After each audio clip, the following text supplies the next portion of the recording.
WDSC's Christina Watkins talked to the rapper. She's live in the newsroom with more on your conversation with him. Christina. Guys, C. Murder and I talked for about 15 minutes, and I asked him how he's made it through all these years. He told me his daughters keep him going. He also said he's grateful to all the fans who support him, and now he says he's grateful to that witness who came forward.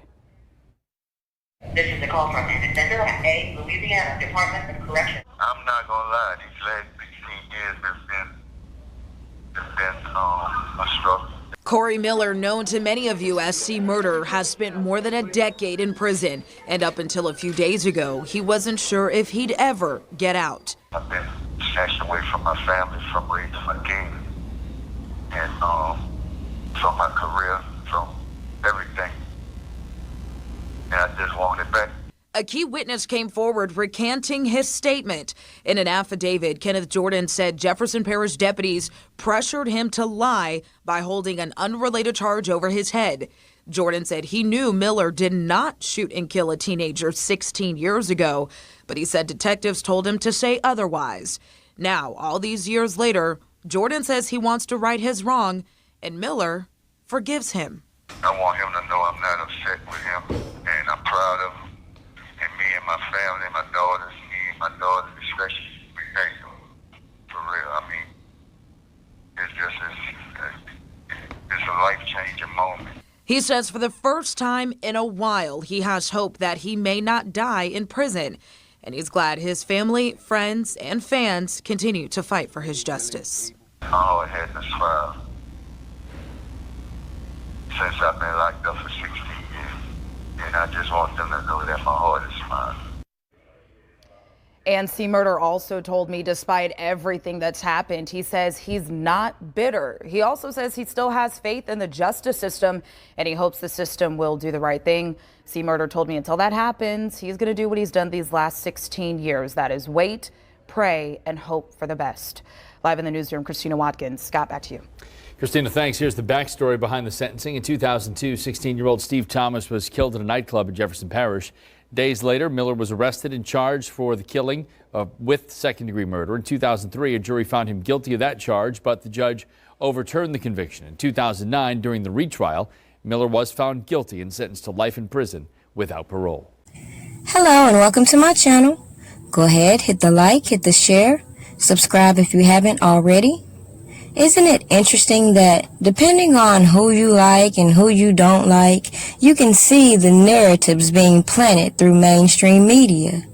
Like, for example, Kim Kardashian advocating for C. Murder.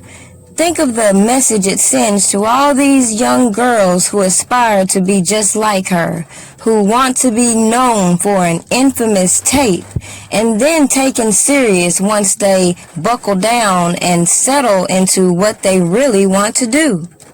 Imagine how this would go if Kim Kardashian, for example, was a brown-skinned girl.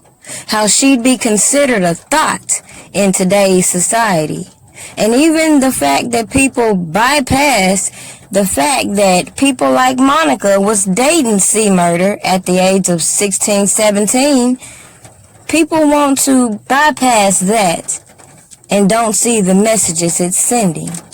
Now, true enough, there obviously is corruption in C. Murder's case. But as I have pointed out in other instances, these artists don't realize how the images that they have been pumping out to the masses will be the same things the government will use to lock them down. Now, granted, Kim Kardashian is not the only celebrity that has advocated for C. Murder's defense. A lot of people quickly forgot how Master P did a lot of protests in his brother's honor, and even suggested that he change his name. But it's things like that that people bypass and get to the scandal in it all. You have Boosie calling out Kamala Harris, who is a proud advocate of Time's Up, so I highly doubt they're going to get anywhere with that. But the main point that I wanted to make in this video is the hypocrisy. People act like there isn't a long history of corruption within this judicial system. And the fact that this man has to go on hunger strikes and keep bringing awareness to the corruption, in his case alone, and how these people intentionally withheld evidence that could vindicate him just because they wanted to use his name, his alias, to paint a narrative about his character.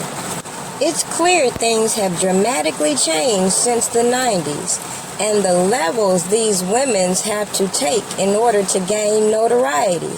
But when will we as a black community start to acknowledge the systematic oppression and the type of things that are influencing the youth that keeps us in this same dysfunctional pattern?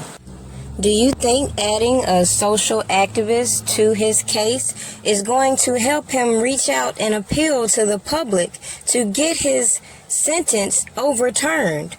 Or do you think people will conveniently use situations like this to create a distraction, knowing that nothing is going to change within this judicial system, as all these politicians working for us are really working against us?